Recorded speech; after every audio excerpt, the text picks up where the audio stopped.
Thank you for your time, Pastor Victor. It's just wonderful to have this moment with you. I have a few questions, Sure. Kindly let us know your church, and I know you're a doctor in theology as well. Yes. Kindly just give us a little brief about you and the church, and then we'll pick it up from there. Well, my name is Victor Chaisa-Risaban. I've been the pastor of the First Southern Baptist Church of Anaheim for the last 12 years now. Mm-hmm. And we started as a small church kind of that was struggling. It averaged 8 people, you know what I mean, older Caucasian. And these days, through God's blessing and the efforts of our teams, including Shiloh, we have become a multi-ethnic, multi-generational, multi-denominational church that reaches our community for Christ. I have a doctorate in theology. I also have a doctorate in ministry, as well as medicine. Wow. And so we love to learn. We feel like learning is a lifelong process. Amen. And so we try to model that to all of our leaders here. And we're excited that in this day and age, in 2018, we have 9 ministries that meet here together on our campus, include 3 Spanish speaking, 1 Thai speaking, and 2 English speaking, if you count Shiloh as well, as well as 3 schools. And so I principal one of those schools, the Anaheim Discovery Christian School, which is a junior, senior high school. And so I'm now not just the principal, I guess I'm a superintendent of these 3 different schools. So we never thought it'd be this way. It came out of the love of those 8 people and not wanting them to die without knowing that their church was going to survive and continue to be effective. We celebrate our 67th year anniversary on July 15th. And That's so amazing. We're grateful to God to receive the torch from those that came before me and trying to just kind of make it better for the people that are coming after me. And so, we praise God for that. It's amazing. What an impact. And it's definitely seen around the community. Thank you. One more before we go. Sure, as many as you want. There's always dirty laundry. There's always dirty laundry. Sure, so, pastors, if you were talking to pastors and they are working their way up, they're working through the challenges administratively, relationally, conflicts, what would you say? Well, I would say this, there are 3 phases to Christian leadership. The first phase, if you don't know this, then I got it from somewhere. I certainly didn't make it up, so please don't quote me. But I think they're true because I've been through these cycles, 3 cycles. The first phase is blessed is he who comes in the name of the Lord. Oh, look, Pastor Victor's here. He's a new pastor. He's going to help bring young people to this church. It's going to be fantastic. Blessed is he who comes in the name of the Lord.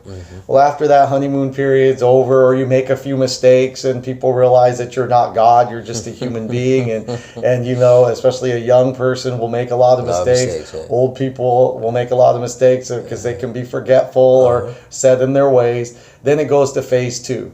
By what authority does he say these things, right? By what authority does he say these things? So people start to question you. And if in that moment you get hurt and you leave, then number 1, you haven't remembered your call because it was based in your call, wasn't it? Yes. And number 2, you don't love those people very much because if you love somebody, like I love my wife, she doesn't always say nice things to me. In fact, more often than not, she doesn't say anything to me or unless she needs something from me. Exactly. And yet I still love her. Amen. And I will stay there and I will work hard until she says nice things to me. Yes. But then comes phase 3, which is crucify him. You know what I mean? And so, and at times that happens because where there's people, there's politics. Exactly. We are fallen. We make mistakes. People start talking in circles. And sometimes you get groups that say crucify him because, again, they just get lost.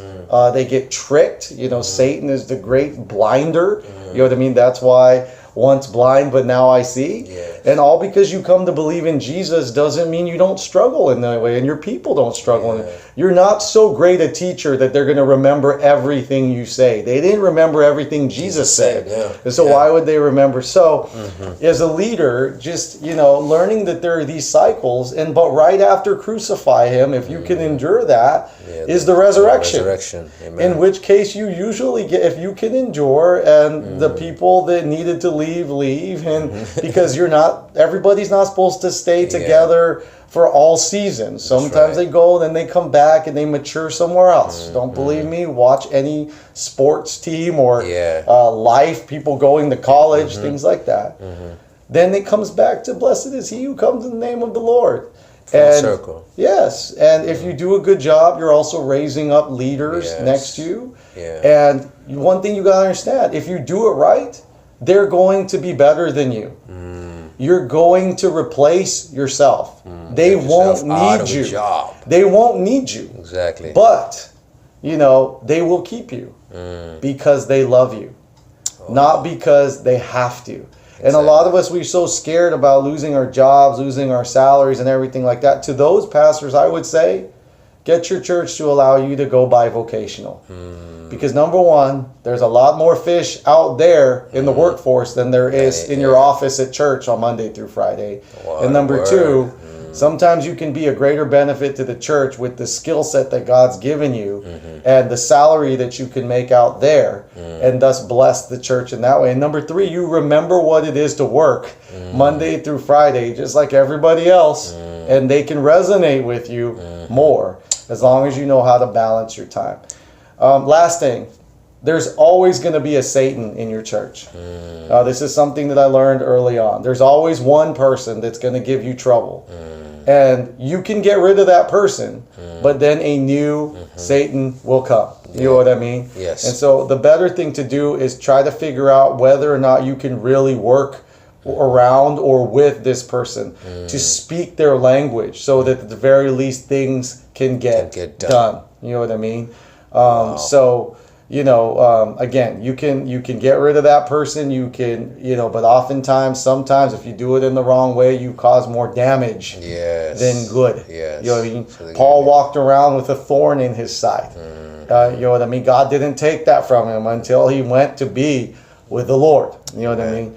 So we all have that. It's not your wife. It's not your children. You know what I mean? But it's there. But sheep bite. It's all part of being a shepherd. Exactly. But when they bite you, we don't shoot our dogs after they bite us. Yeah. Well, at least not in this country. Yeah.